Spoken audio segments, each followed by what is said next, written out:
اعوذ باللہ من الشیطان الرجیم بسم اللہ الرحمن الرحیم۔ ناظرین و سامعین، السلام علیکم ورحمۃ اللہ وبرکاتہ۔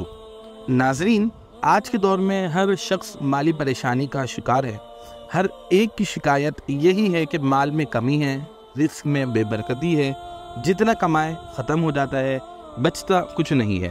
تو آئیے آج میں آپ کو ایسا وظیفہ بتانے والا ہوں کہ جس کو پڑھ کر اللہ تبارک و تعالی کی ذات سے امید ہے کہ مالی پریشانی دور ہو جائے گی۔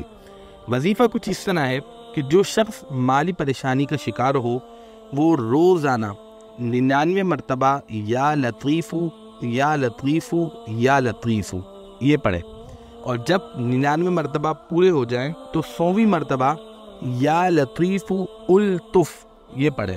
انشاءاللہ عز و جل اللہ کی ذات سے امید ہے کہ اللہ تبارک و تعالی رزق کی پریشانی کو دور کر دے گا اور مالی پریشانی سے چھٹکارا عطا فرمائے گا۔